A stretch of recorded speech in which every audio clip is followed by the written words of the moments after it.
नमस्कार, मैं हूं मयूरिका और आप देख रहे हैं वीएनएम टीवी। वीएनएम टीवी के बुलेटिन में सभी व्यूअर्स का स्वागत है। देश, दुनिया और शहर जिलों की खबरों के साथ हम फिर एक बार हाजिर है। नजर सबसे पहले वीएनएम हेडलाइंस पर। पाकिस्तान से 198 मछुआरे रिहा, मत्स्य विभाग के मंत्री ने वडोदरा में किया स्वागत।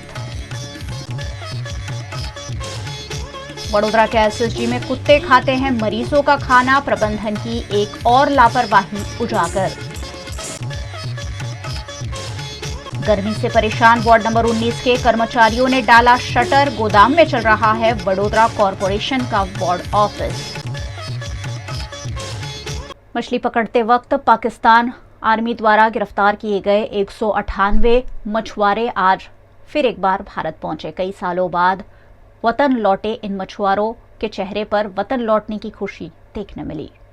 भारत सरकार के प्रयासों से पाकिस्तान की जेल में पिछले कई सालों से सजा भुगत रहे भारतीय मछुआरों में से 198 मछुआरों को पाकिस्तान ने रिहा किया है। कोरोना काल के लंबे अरसे के बाद पहली बार इतनी बड़ी संख्या में भारतीय मछुआरों को भारत वापस लाने में सफलता मिली है। मत्स्य विभाग के 8 अधिकारी उन्हें वाघा बॉर्डर पर लेने गए थे और इन सभी मछुआरों को अमृतसर से ट्रेन के जरिए वडोदरा लाया गया। वडोदरा रेलवे स्टेशन पर राज्य के मत्स्य विभाग के कैबिनेट मंत्री राघवजी पटेल, सचिव भीमजियानी, मत्स्य उद्योग डायरेक्टर नितिन संगवान, वडोदरा के विधायक केयू रोकड़िया, भाजपा अध्यक्ष डॉक्टर विजय शाह, जिला कलेक्टर एबी गौर और मत्स्य विभाग के अधिकारियों द्वारा इन मछुआरों का स्वागत किया गया।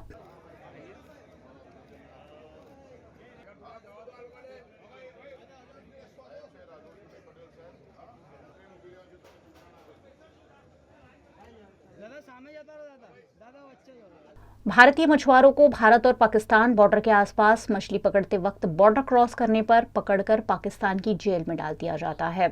रिहा किए गए मछुआरे पिछले 3 से 5 सालों से पाकिस्तान की जेल में बंद थे। कई सालों बाद वतन लौटने की खुशी इन मछुआरों के चेहरे पर साफ साफ देखने मिली। हमें तो ये वतन के कहना चाहिए कि हमारा बाल बच्चे में हम 4-4, 5-5 साल से इधर था। वो लोग हमारा कोई मौत का कोई खत नहीं आ रहा था, कोई समाचार नहीं आ रहा था।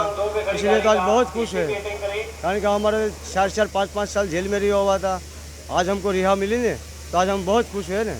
समुद्र में मछली का धंधा कर रहा था, आज 1 साल से थोड़ा कर रहा था। हम आखिर ज़िंदगी पहले से ही मछली का धंधा कर रहा था। और मछली में वो लोग बॉर्डर किसी जगह पे आ जाते हैं, वो लोग रात को उठा लेते हैं और अंदर ले जाके पूर देते हैं जेल में।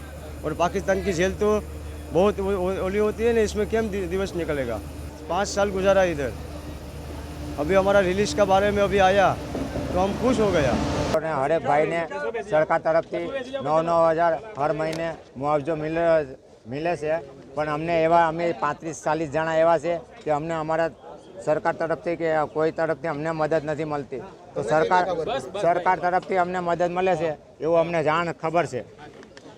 હું રજૂઆત એમ કરવા માંગુ છું કે જે સરકારમાંથી પૈસા બધીને મળે છે એ મને મળ્યા નથી। કયા પૈસા નથી મળ્યા? જે સરકારમાંથી જે હવે પકડાઈ જે આવીએ છે સરકારમાંથી અમને પૈસા મળવાના હોય છે એ મને મળ્યા નથી। એવા ઘણા એવા માણસો છે એને મળતા નથી પૈસા। તમારા પરિવારને આપે છે? હા, અરે તમે કેટલા વખતે પૈસા નથી મળી જશે ભાઈ? 4 વર્ષ થઈ ગયા।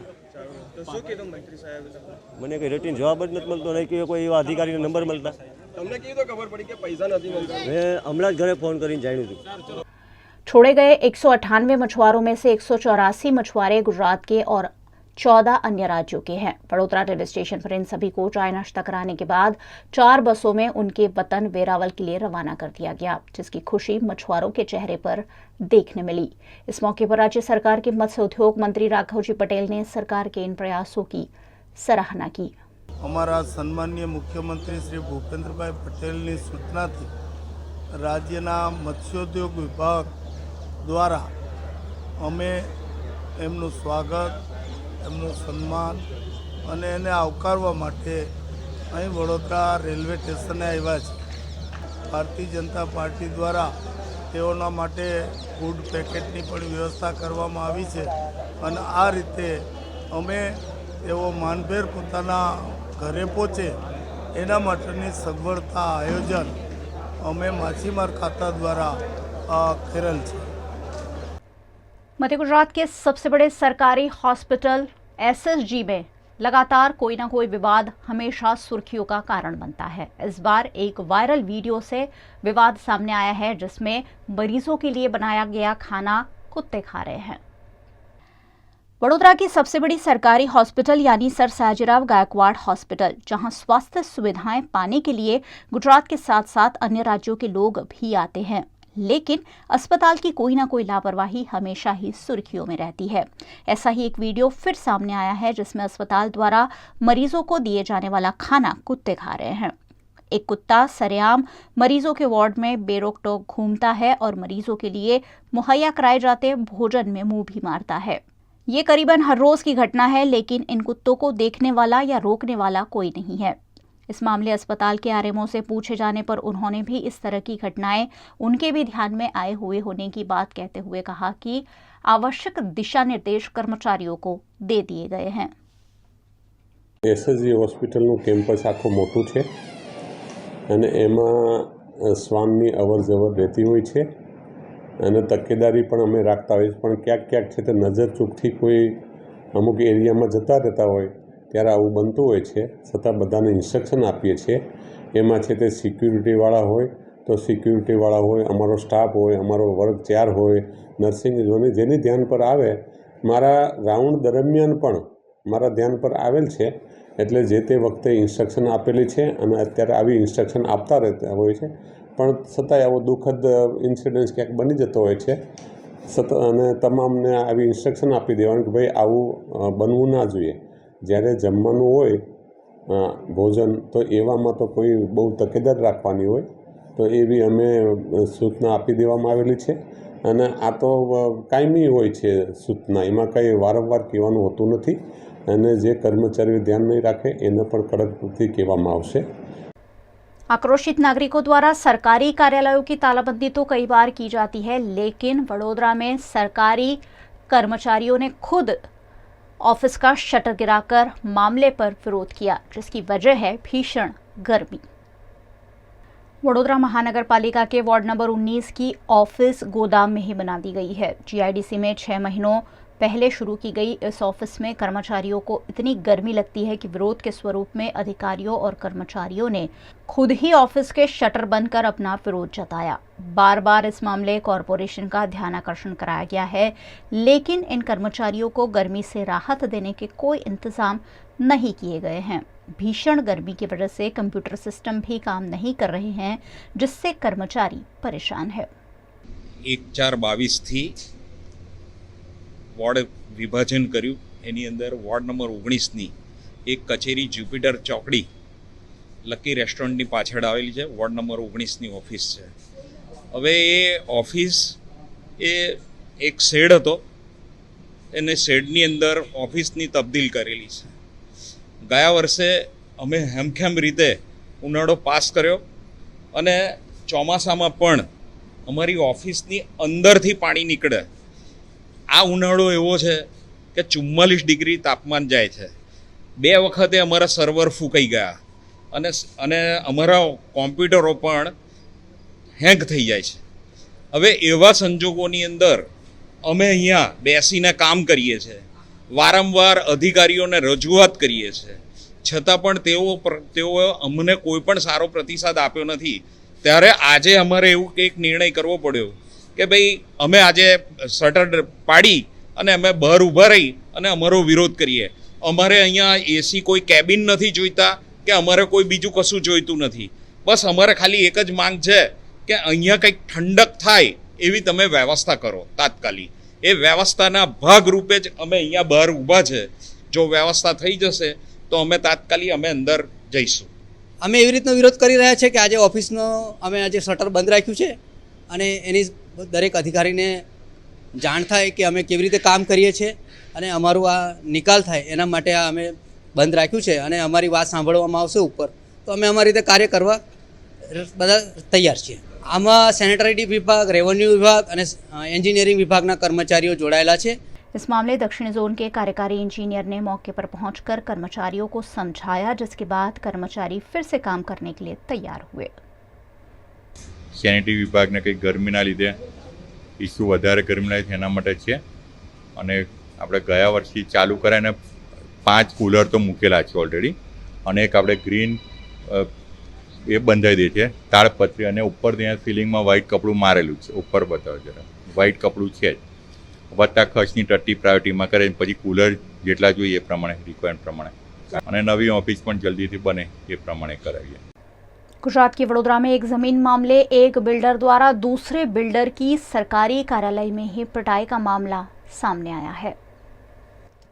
वडोदरा के अलकापुरी के गौतम नगर के निवासी दीपक अंबानी बिल्डिंग कंस्ट्रक्शन के साथ जुड़े हुए हैं. दीपक अंबानी के साथ वडोदरा के ही एक बिल्डर अशेष पटेल द्वारा केंद्र नगर सोसाइटी में किए गए अवैध निर्माण को लेकर कॉरपोरेशन के कार्यालय में ही मारपीट की गई, जिसकी शिकायत दीपक अंबानी ने नवापुरा पुलिस थाने में दर्ज कराई है.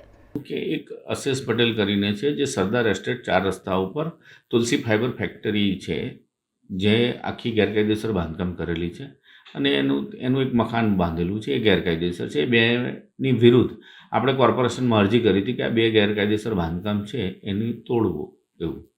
હવે એ અરજી 2 વર્ષથી મારો પ્રોસિજર ચાલુ હતો. એની તપાસ માટે હું વડોદરા મહાનગર સેવા સદન ટાઉન પ્લાનિંગ ડિપાર્ટમેન્ટમાં ત્યાં તપાસ કરવા ગયો કે ભાઈ આ મેં અરજી આટલા સમયથી આપી છે તો એનું શું થયું આમ. તો તે સમયે એમના એક આર્કિટેક્ટ છે ધર્મેશભાઈ પટેલ કરીને, એમને એવું કીધું કે ભાઈ બોલાવી લો એમને, અને શું પ્રોબ્લેમ છે નિકાલ કરો એમ જે છે. હવે એમને ધર્મેશભાઈ એમને રિંગ કરીને બોલાવ્યા. ત્યાં ટાઉન પ્લાનિંગ ડિપાર્ટમેન્ટમાં પ્રજાપતિ સાહેબ કરીને છે ડેપ્યુટી ટીડીઓ, એમની કેબિનમાં ડિસ્કસ ચાલતી હતી. એ અરસાની અંદર એ ભાઈ ઉગ્ર થઈ અને મને એવું કહેવામાં આવ્યું કે જમીન વિરુદ્ધ મારી ફરિયાદ કરી છે, એક જમીન વિરુદ્ધ ફરિયાદ કરી છે, એ કોર્પોરેશનમાં અરજી કરી છે, એ બધી પાછી ખેંચી લો. તો મેં કીધું એ રીતના નહીં ખેંચવામાં આવે, તમે તમારી રીતનું, હું ન્યાય માટે લડું છું ને હું લડવાનો છું. કારણ કે જે જમીનની અરજી પાછી ખેંચવી છે, જે પોલીસ કમિશનર સાહેબને મેં અરજી કરી છે 2 વર્ષ પહેલાં, એની તપાસ ચાલુ છે ક્રાઇમ બ્રાન્ચમાં. એ અરજી જે પોલીસ ચોકીમાં કરેલી છે, એ અરજીમાં એવું છે કે હું રજિસ્ટર બાનાખત કરીને એક જમીન પરચેસ કરી છે, એના બધા સરકારી પ્રોસિજર બાકી છે જે જમીન માલિકે કરવાના હતા. એ જમીનના મારા 1.5 કરોડ રૂપિયા પેમેન્ટ આપેલું છે. એ જમીન પર આ ભાઈએ દસ્તાવેજ કરી લીધો છે. દસ્તાવેજ એના ભાગીદારના નામના કરાવ્યો છે. કેમ? કારણ કે રજિસ્ટર બાનાખત ઉપર દસ્તાવેજ કરાવવું હતું, એટલે એને એના નામના નથી કરાવ્યો, પણ એના ભાગીદારના નામના કરાવ્યો છે. પણ આ બધા જે કૌભાંડ કરેલા છે અને કેટલાક એને સપોર્ટ કરી રહ્યા છે, જેઓને ખબર જ નથી કે આ ભાઈ આ બધા ખોટા કામ કરી રહ્યા છે. એટલે એના માટે મારી અરજી કરેલી હતી કોર્પોરેશનમાં. કોર્પોરેશનમાંથી તેનું ફેક્ટરીને સીલ બી મારવામાં આવ્યું હતું. પછી અચાનક સીલ ખોલી દેવામાં આવ્યું. કયા કારણોસર, કયા નિયમસર સીલ ખોલી દીધું છે એ નથી ખબર, પરંતુ મારી બધી પ્રોસિજર હજુ ચાલુ છે. કોર્પોરેશનની તપાસ ચાલુ છે. પરંતુ આવા આજે સરકારી ઓફિસની અંદર મારામારી કરવી, સીધા ફેટ પકડી લેવી, મારવું કોઈને, એટલે આવા બધા દબંગને પોલીસ ખાતાએ ખરેખર કંટ્રોલ લાવવાની જરૂર છે. અને મારી નમ્ર વિનંતી છે દરેક સરકારી અધિકારીઓને કે આવા ન્યુસન્સોને કાયમી પરમાનન્ટ પ્રોસિજર કરી અને ફિટ કરવા જોઈએ કે જે બીજી વાર આવું કોઈ કૃત્ય કરે નહીં. નહીં, પણ ત્યારે ડેપ્યુટી ટીડીઓ ત્યાં આગળ હાજર હતા અને ત્યાં આગળ જ આવી ઘટના બની છે, એ કશું બોલ્યા નહીં? ડેપ્યુટી ટીડીઓ અને 2 બિલ્ડિંગ ઇન્સ્પેક્ટર હતા, તેઓ ત્રણેઓએ કીધું, એને ગુસ્સે બી થયા એની પર, એને ખખડાઈને કીધું બી કે તને કંઈ ખબર પડે છે કે તું સરકારી ડિપાર્ટમેન્ટમાં છે અને તું હાથ ઉપાડે છે કોઈની પર, કે ગુસ્સો કરે છે, કે ફેટ પકડે છે. એટલે એને ખખડાયો, પણ એ પહેલાં એને બોલાચાલી ચાલુ કરી દીધી ને અપશબ્દ બોલ્યા ને બાથમબાથી ચાલુ કરી દીધી. જે જમીનની વાત કરો છો, એ જમીન જે આદિવાસીની છે, હવે આદિવાસીની જમીનની અંદર જે પહેલા તો તમારી સાથે બાનાખત ને એવું થયેલું છે દસ્તાવેજ, તો આ કેવી રીતના પેલા માણસે કરી આપ્યું? રજિસ્ટર બાનાખત છે, સરકારી તમામ પ્રોસિજર થવું જોઈએ, સરકારી પ્રીમિયમ બધા ભરાવવા જોઈએ, એ કશું જ ભર્યા નથી. એ ભાઈએ ડાયરેક્ટ દસ્તાવેજ કરી લીધો છે. એને જગ્યાનું કોઈ નોલેજ નથી, કાં તો પછી એને ખોટા કામના કરવા માટે પ્રેરિત થયેલો છે કે એ જ કામ કરવા છે, એને ડાયરેક્ટ દસ્તાવેજ કરાવી દીધો છે, પણ બીજાના નામે કરાવે છે. કેમ? તો કે એનું કોઈ જગ્યાએ ડોક્યુમેન્ટ પણ ના આવે. પણ જો ઊંડાણમાં તપાસ થાય ને તો એ જમીનની અંદર જે પણ પેમેન્ટ નાનું મોટું થયેલું છે એ બધું એના એકાઉન્ટમાંથી થયેલું છે. અગાઉ બી પોલીસ ખાતાને બધી તપાસ કરી, પરંતુ કેટલાક કારણોસર, કેટલાક પ્રેશરથી, કેટલાક કોકના દબાણથી એ ભાઈ બચી રહ્યા છે. પરંતુ આપણે બી આગળ પ્રોસિજર ચાલુ છે, રજૂઆત આગળ આપણે બી ચાલુ છે. આ દાંડિયા બજાર કોર્પોરેશનમાં થયું હતું, એટલે નવાપુરા પોલીસ ચોકીમાં નોંધાવેલી છે. गुजरात के वडोदरा शहर में सबसे लंबा फ्लाईओवर ब्रिज सालों से निर्माण हो रहा था, जिस पर लगातार सवाल उठ रहे थे. सवालों के बाद ब्रिज का लोकार्पण तो कर दिया गया, लेकिन अब कई महीनों तक इसकी कार्यवाही जारी रहने पर भी सवाल उठ रहे हैं. गुजरात के वडोदरा के सबसे लंबे फ्लाईओवर ब्रिज के लोकार्पण को 4.5 महीने हो गए हैं, लेकिन अब तक ब्रिज की कार्यवाही पूरी होने का नाम नहीं ले रही है. सप्ताह में 2-3 दिन ब्रिज को किसी न किसी काम के चलते बंद कर दिया जाता है, जिससे वाहन चालकों को दिक्कतों का सामना करना पड़ता है. 222 करोड़ की लागत से वडोदरा के गेंडा सर्कल से मनीषा चौकड़ी तक गुजरात के सबसे लंबे फ्लाईओवर का निर्माण किया गया है, जिसका लोकार्पण 25 दिसंबर को किया गया था, लेकिन अभी भी इस ब्रिज में कोई न कोई काम चालू ही रहता है. फिलहाल रॉकस्टार सर्कल निकट जल आपूर्ति विभाग का काम चल रहा है. ऐसे में लोगों को परेशानी होती है. 6 जून तक ब्रिज पर लिक्विड सिलकोट का काम भी चलेगा, जिससे भी वाहन चालकों को परेशानी आ सकती है. इस मामले स्थायी समिति के अध्यक्ष डॉक्टर हितेंद्र पटेल ने अपनी प्रतिक्रिया दी है. लोगों की सहूलत के लिए जिस प्रकार से यह सरकार ये कॉरपोरेशन काम करती है, उसमें ऊपर का जो हिस्सा था वो बिल्कुल रेडी था. तो उसी हिसाब से सुशासन सप्ताह के दिन पे हमने लोगों को अवर जवर के लिए, ट्रैफिक का सुधार के लिए, ईंधन का बचाव के लिए, समय का बचाव के लिए, जिस प्रकार से पहले यही रास्ता गेंडा सर्कल से मनीषा चौकड़ी जाने के लिए 25 से 30 मिनट होता था, तो अभी 5 से 7 मिनट में कम होके पूरा लोगों का सफ़र तय किया है. और जिस प्रकार से छोटे मोटे काम बाकी है, नीचे का कलर काम है या सिलकोट का काम है, वो फिनिशिंग के स्टेज पे है, कगार पे है. रेलिंग भी हो रही है, फेंसिंग भी हो रहा है, पार्किंग की सुविधा भी तय हो रही है. तो उसी हिसाब से अभी काम चलता है. पर हफ्ते में 2 बार काम चल रहा है सर. आने जाने के लिए रास्ता बंद कर देते हैं, इसकी वजह से लोगों को परेशानी. दूसरा भी प्रावधान है, ऊपर से भी जा सकते हैं. तो उसी हिसाब से 2 पोर्शन में काम चालू है. 100 मीटर का पेच लेके हम जो पुराने काम है वो तय कर रहे हैं. वीएनआर बुलेटिन में वक्त है एक छोटे से ब्रेक का. बने रहिए हमारे साथ. ब्रेक के उस पार भी खबरों का सिलसिला लगातार जारी रहेगा. देखते रहिए वीएनआर. शादी बाय मैरिएट यानी आपके लिए everlasting memories, special hospitality, service and best care. Yes, Fairfield by Marriott Vadodara के शादी बाय मैरिएट में perfect venue, beautiful ambience, central location और कोर्स डिलीशियस मेन्यू, सब कुछ मिलेगा एक ही जगह. And yes, everlasting happiness too. So step into your fairy tale and contact Shadi specialist of Fairfield by Marriott Vadodara on 63588 71014.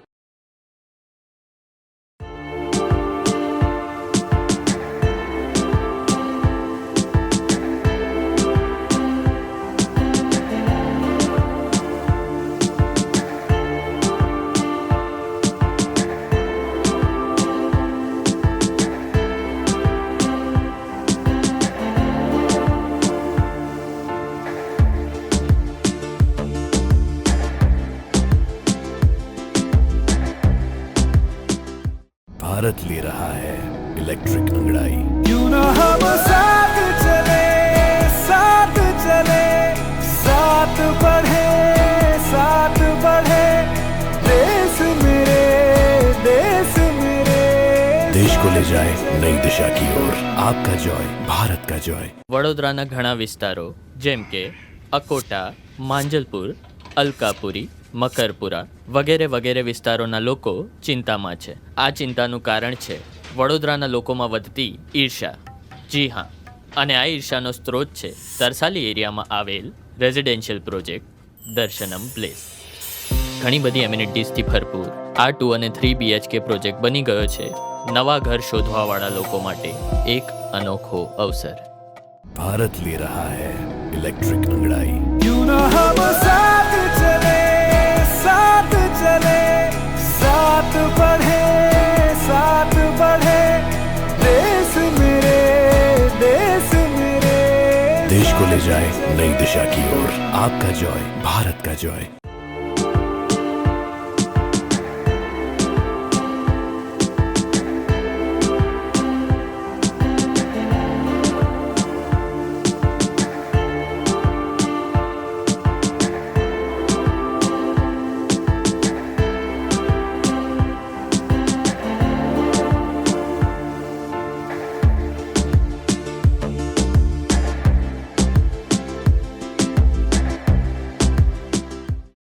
शादी by Marriott यानी आपके लिए everlasting memories, special hospitality, service and best care. Yes, Fairfield by Marriott Vadodara के Shaadi by Marriott में perfect venue, beautiful ambience, central location और course delicious menu, सब कुछ मिलेगा एक ही जगह। And yes, everlasting happiness too. So step into your fairy tale and contact Shadi Specialist of Fairfield by Marriott Vadodara on 63588 71014. Gujarat board और central board के साथ साथ ICSE बोर्ड के परिणामों का ऐलान भी हो गया है, जिसमें वडोदरा के बिलाबोंग स्कूल के छात्रों ने उम्दा प्रदर्शन किया है।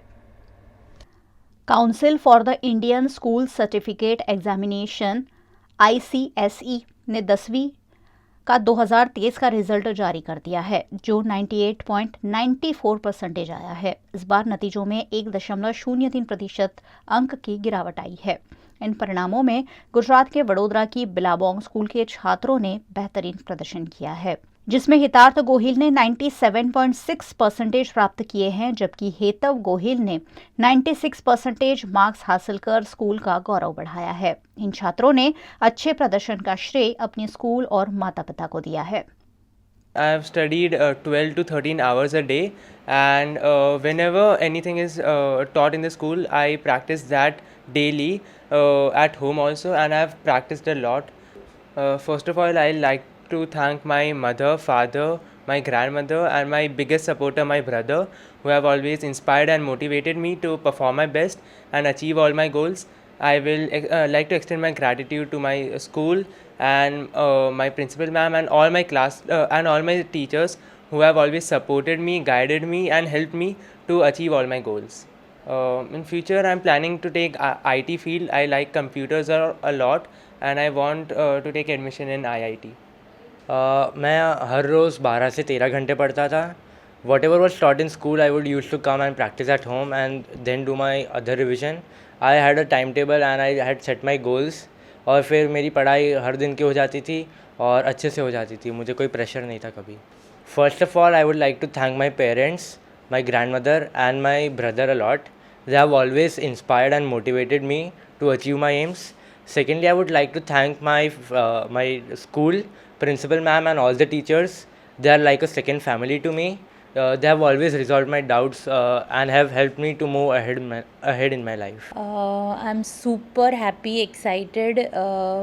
બહુ જ સરસ રિઝલ્ટ આવ્યું છે અને કાલે મધર્સ ડેના દિવસે આ રિઝલ્ટ આવ્યું એટલે આનાથી મોટી મને ખુશી અને ગિફ્ટ કોઈ આપી નથી શકતું। મારા ટ્વિન્સ છોકરાઓએ ICSE board 10th standard pass out કર્યું છે। हमारे तरफ से पूरा सपोर्ट रहा है उनको। हमने कभी एज अ पेरेंट उनको प्रेशराइज़ नहीं किया है। वो खुद से ही पढ़ते थे, उनका पहले से ही फोकस था और डिटर्मिनेशन था, तो हमें ज़्यादा बोलने की ज़रूरत नहीं पड़ती थी, पर वो लोग खुद से ही મહેનત કરતે થે। અમારા બેઉ છોકરાઓ શરૂઆતથી જ બિલાબોંગ હાઈ ઇન્ટરનેશનલ સ્કૂલ જોડે સ્ટડી કરી રહ્યા છે, નર્સરીથી 10th સ્ટાન્ડર્ડ સુધી, અને અમે લોકો સ્કૂલથી અને એમના રિઝલ્ટથી ખૂબ જ સેટિસ્ફાઈડ છીએ। અમે પહેલેથી એમને એવી રીતે કેળવ્યા હતા કે ભણવા માટે સેલ્ફ મોટિવેટેડ રહેવાનું અને એકબીજાને જ્યાં જરૂર પડે ત્યાં હેલ્પ કરવાનું, કારણ કે એ લોકોએ શરૂઆતથી જ કોઈ ટ્યુશન ઉપર ડિપેન્ડન્ટ નહોતા અને શરૂઆતથી સ્કૂલનો જ કરિક્યુલમ એવી રીતે હતો કે એ લોકો સેલ્ફ સ્ટડી કરીને પણ જો રોજે રોજની પોતાની પ્રેક્ટિસ કરે તો સારા એવા સ્કોર કરી શકે માર્ક્સ। એટલે એ લોકોના માટે ઉલટાનો એક પ્લસ પોઈન્ટ હતો। અમે એમને એવું શીખવાડ્યું હતું કે તમે એકબીજાને હેલ્પ કરી અને લાઈફમાં અને સ્ટડીમાં કેવી રીતે સપોર્ટિવ બની અને આગળ વધી શકાય। શરૂઆતમાં તો છોકરાઓ નર્સરીમાં જ્યારે અમે એડમિશન લીધું ત્યારે ખૂબ જ નાના હતા। અમે 2-4 બીજી સ્કૂલો પણ જોઈ હતી, પણ જ્યારે અમે આ સ્કૂલમાં આવ્યા તો અત્યારે જે પ્રિન્સિપલ મેડમ છે પ્રીતિ મેડમ, તો એ વખતે પણ એ જ મેડમ પ્રિન્સિપલ મેડમ હતા। એમને આ જે ઇન્ટરનેશનલ સ્કૂલનો જે કોન્સેપ્ટ છે અમને સમજાવ્યો હતો અને અમે ઘણા કોન્ફિડન્ટ હતા કે આ સ્કૂલમાં અમારું બાળક ભણશે અને બેઉ બાળકો આગળ જતાં ખૂબ સારો એવો સક્સેસ મેળવશે। તો એટલા માટે અમે શરૂઆતથી જ શું છે કે એમને આ સ્કૂલમાં રાખ્યા હતા અને એ લોકોને ભણતરમાં સ્કૂલે બહુ જ સારો એવો સપોર્ટ આપ્યો છે। इस मौके पर स्कूल प्रबंधन द्वारा भी छात्रों को शुभकामनाएं देते हुए अभिनंदन दिए गए।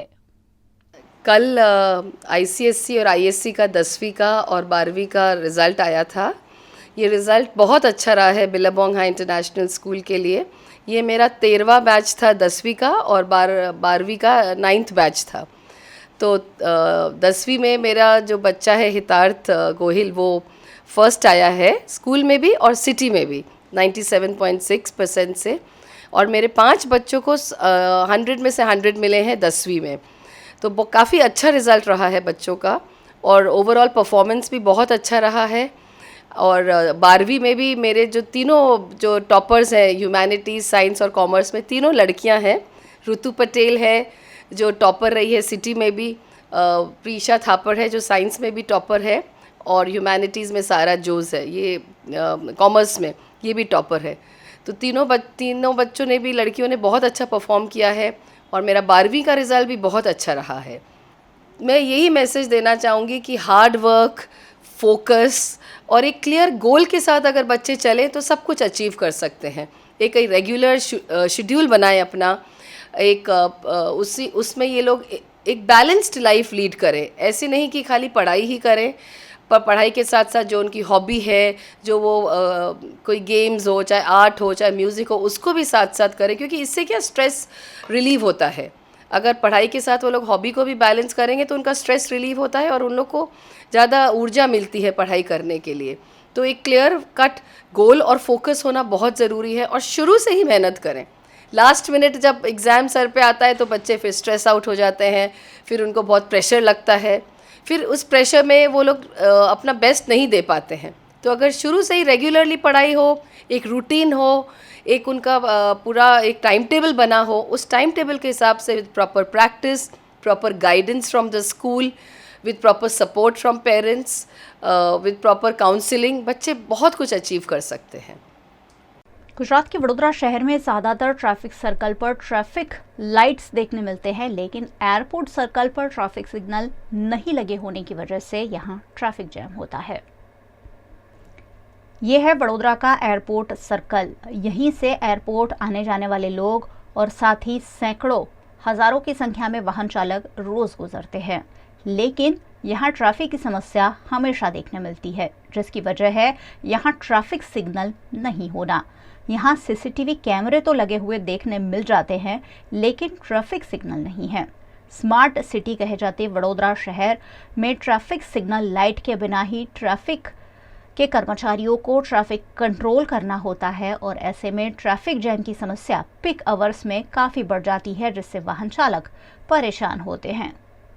ट्रैफिक सिग्नल हो ने त्यामध्ये समस्या ना नडे कम्प्लीटली फॉलो करे बता ट्रैफिक सिग्नल फॉलो करे ट्रैफिक ना रहे અને જે पुलिस वाला છે ને એમની બી જરૂર ના રહે public direct traffic signal follow કરે આ બધું ટ્રાફિકનો પ્રોબ્લેમ આટલો બધું ના આવે ગરમી છે ગરમી તમે જુઓ અમારે સ્કૂલ કોલેજ જવાનું હોય અમારે કેટલો બધો લેટ થઈ જાય ને લોકોને ક્લાસમાં તો થોડુંક સ્માર્ટ સિટી છે સ્માર્ટ તરીકે કામ કરે તો બહુ સારી વાત છે પબ્લિક પણ એને ફોલો કરે ગવર્મેન્ટ પણ ફોલો કરે તો બધાનો વિકાસ થાય। वडोदरा के फतेहगंज में टेलर की दुकान में आग लग जाने से ग्राहकों के हजारों रुपए के सिले हुए कपड़े जलकर खाक हो गए। गुजरात में जैसे जैसे गर्मी का पारा बढ़ता जा रहा है, वैसे वैसे आग लगने की दुर्घटनाएं भी बढ़ रही है। गुजरात के वडोदरा शहर में फतेहगंज इलाके में सालों से चलने वाली लिबास टेलर की दुकान में शॉर्ट सर्किट से अचानक आग लग गई। इस दुर्घटना में दुकान में रखे हुए ग्राहकों के हजारों रुपए के कपड़े जलकर खाक हो गए। घटना की जानकारी दमकल विभाग को दी गई। दमकल विभाग ने मौके पर पहुंचकर आग पर काबू पाया, लेकिन दुकान में रखे हुए कपड़ों को बचाया नहीं जा सका। ऐसे में दुकान मालिक को काफी नुकसान हुआ है।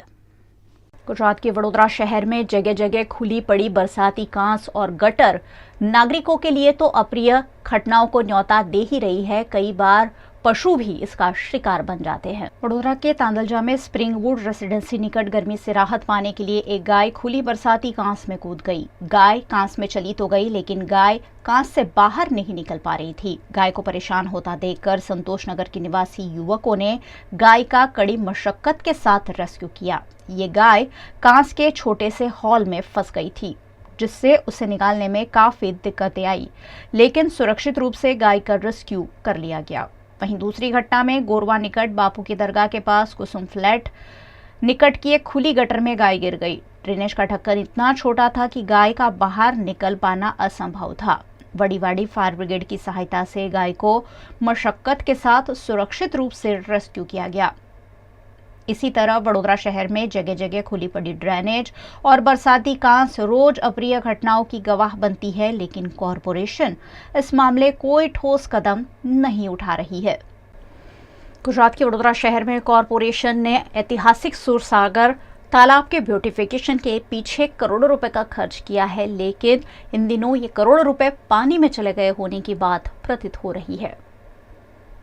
જે સુસાગર તળાવ આવેલું છે, સુસાગર તળાવ આ ઐતિહાસિક તળાવ છે, પરંતુ હાલમાં તમે જોઈ શકો છો વડોદરા શહેર સ્માર્ટ સિટી પ્રોજેક્ટની જે વાતો થઈ રહી છે, સ્માર્ટ વડોદરા બની રહ્યું છે તેવી પણ ચર્ચા થઈ રહી છે, પરંતુ આજરોજ અમે સુસાગરની ખાસ જાત તપાસ કરતા જોવા મળ્યું કે અહીંયા ગાડી તમે જો કે ગરમીના કારણે પણ અહીંયા ગાડી કેટલીક મચ્છલીઓ મરી રહી છે કે જે જળચર જીવો મળી રહ્યા છે। સાથે સાથે કહેવાય છે કે આજુબાજુની અંદર જે ઝાડ છોડ તેમજ લોન વાવવામાં આવી છે, જે બાગ બગીચા જેવું સુંદર આયોજન કરવામાં આવ્યું છે, પરંતુ કહેવાય છે કે જે કામગીરી થવી જોઈએ એ કામગીરી થતી નથી। હાલમાં તમે જો કે વડોદરા શહેરના મેયર, કમિશનર, ચેરમેન સાથે સાથે અન્ય લોકો પણ ટૂંક સમય પહેલે સુસાગર તળાવની મુલાકાત લીધી હતી, ત્યારે પણ જે ઝાડ છોડ વાવવામાં આવ્યા હતા, પરંતુ હાલમાં તમે જોઈ શકો છો કે તમામ ઝાડ અને છોડ અને જે કહેવાય છે બાગની અંદર જે લોન વાવવામાં આવી છે આ લોન પણ સુકાઈ ગયેલી હાલતમાં છે। એટલે વડોદરા શહેરના મેયર, કમિશનર, ચેરમેનશ્રીને એમને આપના મીડિયાના માધ્યમથી ખાસ અપીલ છે કે તાત્કાલિક ધોરણે અહીંયા આગળ જાત તપાસ કરવામાં આવે અને જે પણ બેદરકારી કરનાર લોકો હોય તેઓની સામે एक्शन लेवामां आवे तेवी हमारी मांग है।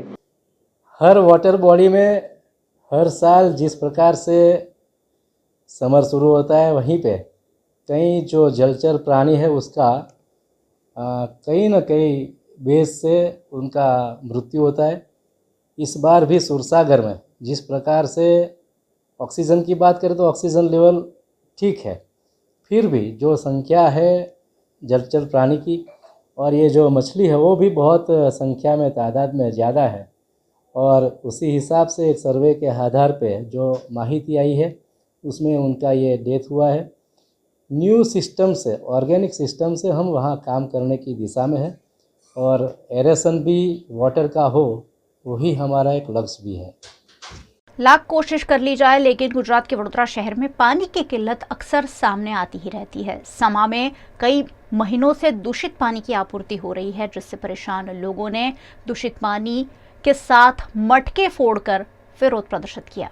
गुजरात के वडोदरा शहर में एक भी दिन ऐसा नहीं होता है जब पानी की किल्लत सामने नहीं आती है। इन दिनों भीषण गर्मी चल रही है और इसी बीच समा इलाके में सुचारू जल आपूर्ति नहीं होने से आक्रोशित लोगों ने वार्ड ऑफिस में मटके फोड़कर अपना विरोध प्रदर्शित किया।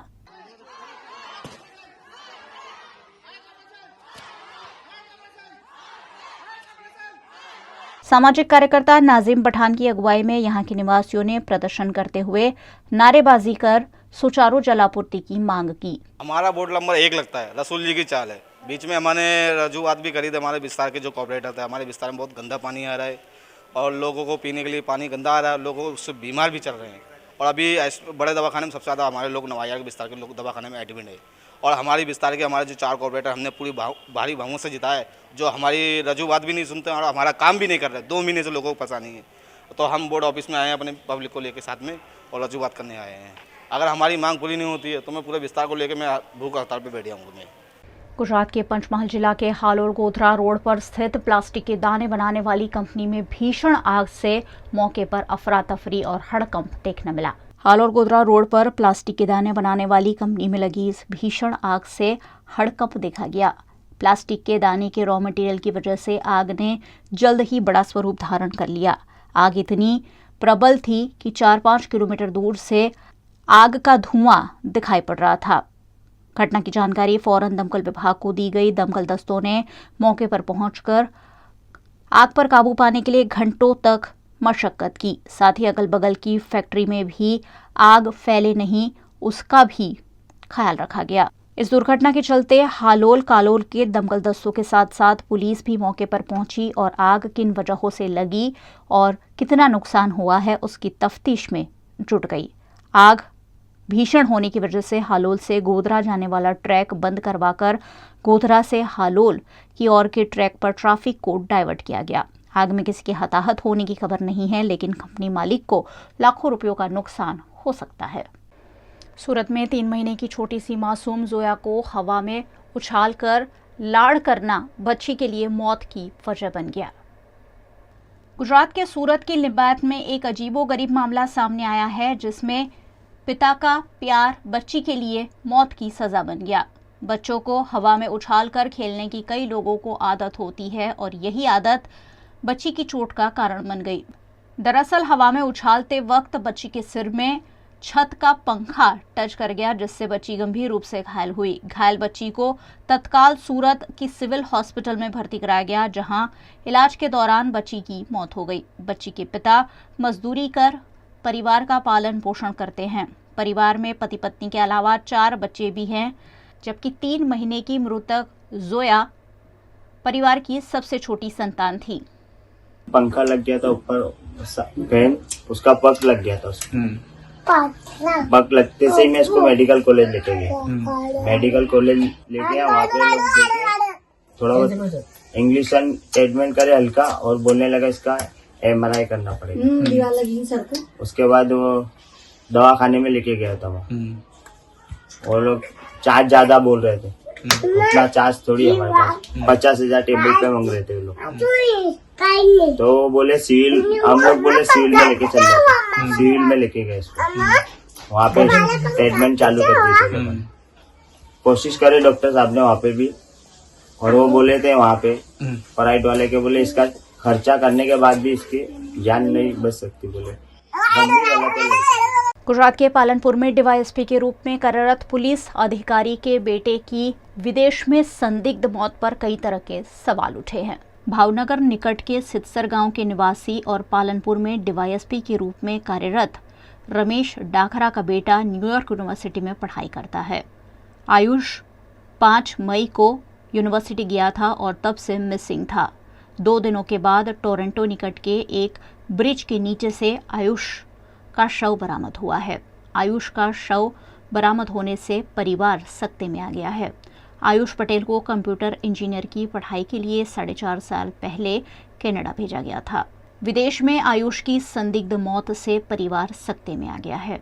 आयुष के शव को भारत सरकार और BAPS संस्था के सहयोग से भावनगर लाया गया और उसके अंतिम संस्कार किए गए। आयुष के फैमिली में आयुष के पापा, उसके मम्मी, उसके छोटे भाई और उसका रमेश भाई के मम्मी, वो 5 लोग थे। की वजह अभी तक सामने नहीं आया और हम उसमें डीप में भी नहीं गए, इसलिए नहीं गए कि डेड बॉडी पहले यहाँ लाने का हमारा मकसद पहला था, और वहाँ 3-4 बात सामने आ रही है। अकस्मात भी हो सकता है, पुल के नीचे से आई है, अकस्मात भी है, और कोई रीज़न भी हो सकता है। और आयुष और उसके पापा यहाँ हमारे गांव में, अगल बगल के गांव में पूरे सबको हेल्प करते थे, लीगल सब हेल्प। आयुष का भी नेचर ऐसा ही था, और आयुष अभ्यास में टॉपर था, टैलेंटफुल था। वो वहाँ भी वो सबको, सब स्टूडेंट को, इंडियन को सब हेल्प करता था। ऐसा टैलेंट वाला लड़का था।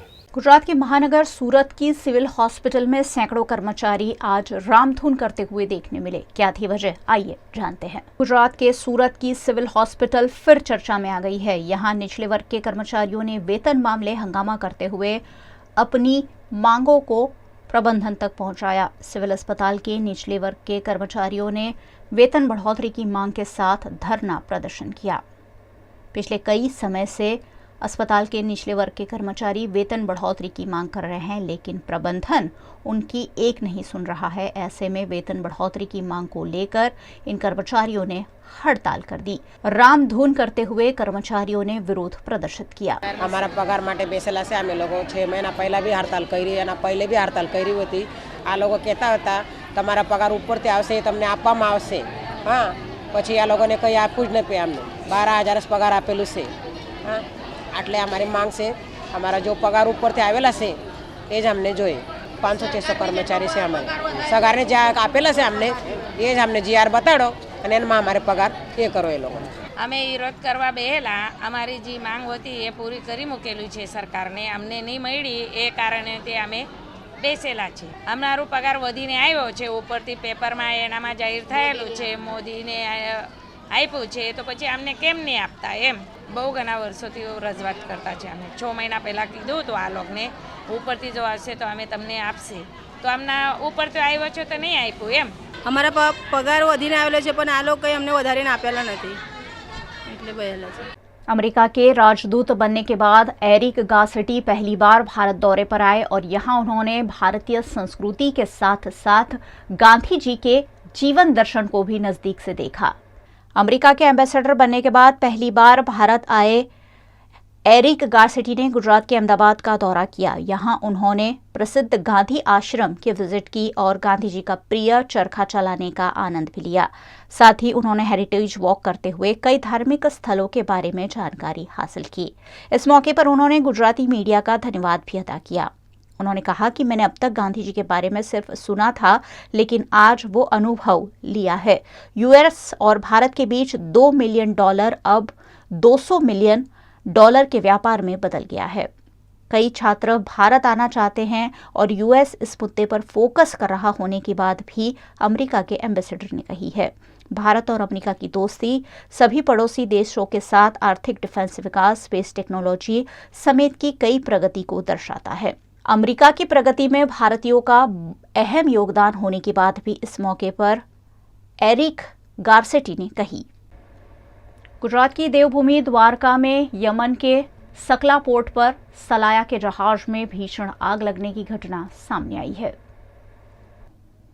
गुजरात की देवभूमि द्वारका में बड़े जहाज में आग लगने की दुर्घटना सामने आई। सुल्ताने ओलिया नामक 1100 टन के प्रचंड जहाज में आग लग जाने से अफरा तफरी देखी गई। यमन के मकला पोर्ट में सलाया के जहाज में किसी वजह से अचानक आग लग गई। जनरल कार्गो भरकर दुबई से यमन के मकला पोर्ट पर यह जहाज रवाना हुआ था। माल सामान के साथ जहाज बीच समुंदर जलकर खाक हो गया है। अच्छी बात यह रही कि जहाज में सवार सभी लोग सुरक्षित रूप से बाहर निकलने में सफल रहे। दुर्घटना में कोई हताहत नहीं हुआ है, लेकिन करोड़ों रुपयों का नुकसान जरूर हुआ है। कांग्रेस ने कर्नाटक स्पष्ट बहुमत से जीत तो लिया है, लेकिन मुख्यमंत्री किसे बनाना, इस पर पेच फंसा हुआ है। सिद्धारमैया या डीके शिवकुमार, उस पर फैसला लिया जाना अभी भी बाकी है। कर्नाटक में मुख्यमंत्री चुनने के लिए जोड़ तोड़ तेज हो गई है। कांग्रेस लीडर बीके हरिप्रसाद ने इस पर बताया कि सीक्रेट बैलेट वोटिंग भी हुई है। उन्होंने कहा कि विधायकों की राय हाईकमान को भेज दी गई है। अब खड़गे दिल्ली में सोनिया गांधी और राहुल गांधी से बातचीत कर मुख्यमंत्री पर फैसला लेंगे। सिद्धारमैया भी दिल्ली रवाना होंगे। डीके के दिल्ली जाने पर अभी संशय है। आज उनका जन्मदिन है। डीके समर्थकों से मिलने के बाद मीडिया से भी मिले। उन्होंने कहा कि आज मेरा जन्मदिन है, कार्यकर्ता घर पर मिलने आ रहे हैं, पूजा पाठ भी है। अभी दिल्ली जाने पर कोई फैसला नहीं किया गया है। हाईकमान पर फैसला छोड़ दिया है। मुझे जो काम सौंपा गया था वो मैंने पूरा कर दिया है। मुझे नहीं पता जन्मदिन पर हाईकमान मुझे क्या तोहफा देगा। कर्नाटक के लोग पहले ही हमें नंबर दे चुके हैं। वहीं मीडिया रिपोर्ट्स में कांग्रेस सूत्रों के हवाले से दावा किया जा रहा है कि विधायक दल की मीटिंग में जो सीक्रेट बैलेट वोटिंग हुई है उसमें 80 विधायकों ने सिद्धारमैया का सपोर्ट किया है। पंजाब की संगरूर कोर्ट ने कांग्रेस के राष्ट्रीय अध्यक्ष मल्लिकार्जुन खड़गे को 100 करोड़ के मानहानि के एक मामले में समन जारी किया गया है। खड़गे को यह समन हिंदू सुरक्षा परिषद बजरंग दल हिंद के संस्थापक एवं संगरूर निवासी हितेश भारद्वाज द्वारा दायर याचिका पर जारी किया गया है। चुनाव प्रचार के दौरान बजरंग दल पर आपत्तिजनक बयान देने पर यह दावा किया गया है। पड़ोसी मुल्क पाकिस्तान में इमरान खान के बाद इमरान खान की पत्नी की गिरफ्तारी की अटकलें भी लगाई जा रही थी, लेकिन उन्हें कोर्ट ने 23 मई तक की राहत दी है।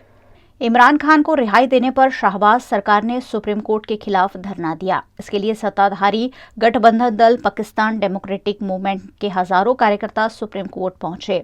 धारा 144 लागू होने के बावजूद गठबंधन में हिस्सेदारी रखने वाले जमात उलेमाए इस्लाम फजल के कार्यकर्ता गेट से कूदकर सुप्रीम कोर्ट में घुसने लगे। इन्होंने पुलिस के बनाए रेड जोन को भी तोड़ दिया। वहीं डिफेंस मिनिस्टर ख्वाजा मोहम्मद आसिफ पाकिस्तान की नेशनल असेंबली में सुप्रीम कोर्ट पर जमकर बरसे। उन्होंने कहा कि पहले सुनते थे कि पर्चे लीक होते हैं, अब सुनते हैं कि सुप्रीम कोर्ट के फैसले भी लीक होते हैं। आप इंसाफ के लिए बैठे हैं, किसी की मदद के लिए नहीं। डिफेंस मिनिस्टर ने इमरान को रिहा करने वाले 3 जजों के बारे में कहा कि सारी बेंचों पर यही 3 मस्खरे बैठे मिलते हैं। वीएनएम न्यूज रूम से आज बस इतना ही। वीएनएम के समाचारों को आप रोज रात 9 बजे फेसबुक और यूट्यूब पर तो लाइव देखते ही है, साथ ही डेली हंट, वोडाफोन टीवी, जियो टीवी और जियो टीवी फाइबर 498 नंबर के चैनल पर वीएनएम टीवी को रोजाना 24 घंटे लाइव देखा जा सकता है। देखते रहिए वीएनएम, जुड़े रहिए वीएनएम के साथ। नमस्कार।